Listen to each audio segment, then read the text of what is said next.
Hello everyone and welcome to Good Nightmare, a podcast where today I am incredibly unwell, so I apologise for the sound of my voice, though I'm sure it's no more or less unbearable than usual. Today's episode is a listener suggestion from the lovely Casey on Twitter. This is a story I was vaguely aware of, but had never really taken time to investigate or look into until now.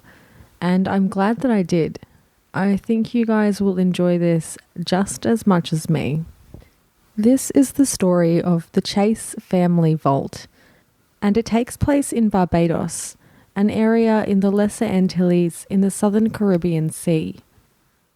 Supernatural activity at this site has been recorded as far back as 1802, when this story begins. The Chase family vault was originally constructed in 1724 for James Elliot. It was built on a hill overlooking the Christ Church Parish Cemetery and was half sunk into the ground.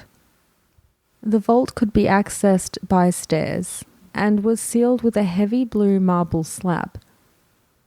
The Chase family purchased the vault in 1808 to be used as a family tomb. At the time of the purchase, there was already one occupant, Thomasina Goddard.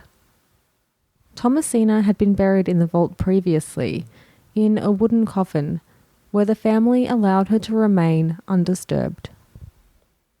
Coincidentally, the purchase of the vault resulted in its immediate use. In 1808, Thomas Chase's infant child died under mysterious circumstances. The child was buried in a heavy lead casket that took several men to carry. In 1812, Dorcas Chase, Thomas's daughter, also died under mysterious circumstances.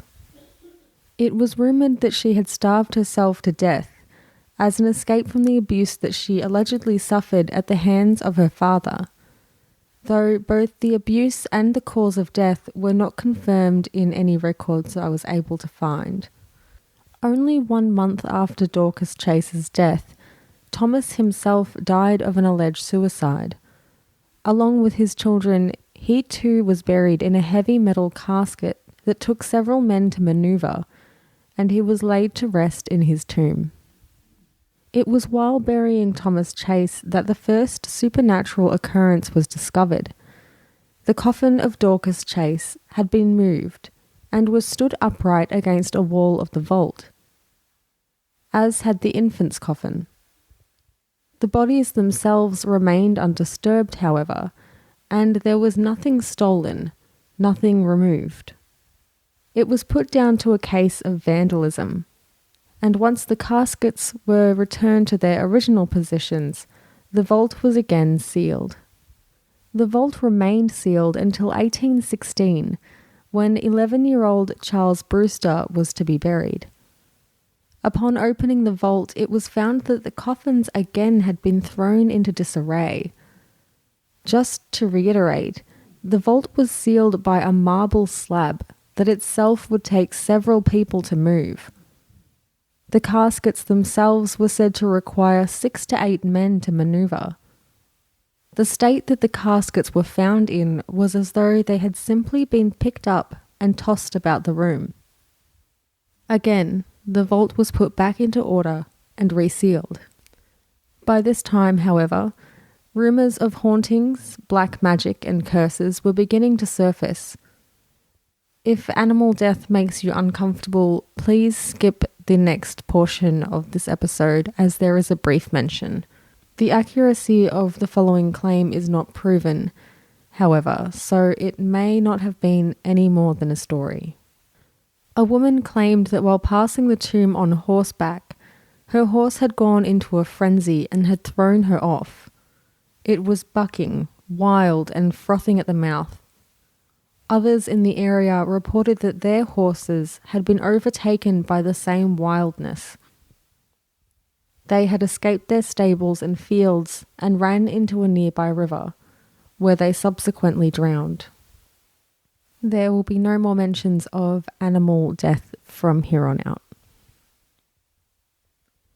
1816 and 1819 brought the burials of Samuel Brewster and Thomasina Clark. Again, upon opening the vault, the iron and heavy metal caskets were found in disarray. The wooden coffin containing Thomasina Goddard, however, was left undisturbed. It was decided that the vault would be examined to determine how these events could possibly occur, let alone occur repeatedly.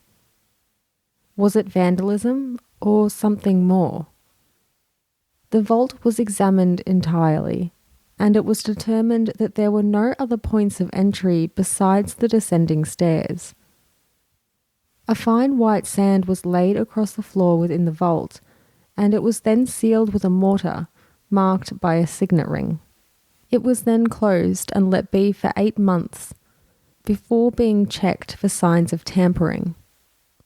When reopened, there was no sign that the marble seal had been removed, and there wasn't so much as a single footstep in the fine white sand. The caskets, however, were again tossed about the room.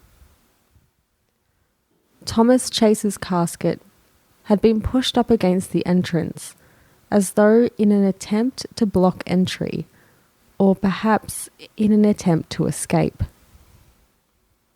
Nathan Lucas, a member of the Barbados House of Assembly and an eyewitness to the disarray, ordered that the coffins would each be removed from the vault and buried separately around the cemetery. There has been no activity since the bodies were separated. This definitely begs the question, who was Thomasina Goddard? For her coffin, the only one light enough to be affected by flood or lifted by fewer than 6 men, was always left undisturbed. Was this the makings of a restless spirit, desiring to be left alone in her afterlife? Was it vandals, or was it perhaps all a lie? There has been no explanation given in the 200 years since the haunting details were reported. It is, however, considered by some to simply be no more than a tall tale.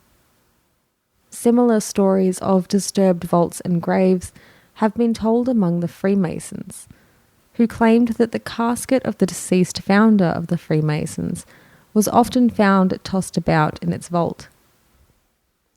Even if it is simply a tale, you have to wonder why this particular family was chosen for this rumour, and why so many people claim to have experienced it for themselves. If only a story, I guess it's just human nature to want to be included in the talk of the town. But if it was something more sinister, let's hope that Thomasina Goddard is finally at rest. If you have any similar stories or any suggestions for episodes you would like to hear on Good Nightmare, be sure to get in contact. You can reach me on Instagram and Twitter at goodnightmare_s or via email at goodnightmare_s@outlook.com. If you have time to leave a rating and review on iTunes or wherever you listen to podcasts, that would be really appreciated. It just helps me to reach a wider audience. Till next time, sweet dreams. This is Kim, your friendly neighborhood ER nurse. I'm the host of People Are Wild, the only podcast that claims to bring medical entertainment, medutainment, on a weekly basis. I can be found on your favorite podcast listening app, iTunes and Google Play, and you could talk to me on Twitter at People Are Wild.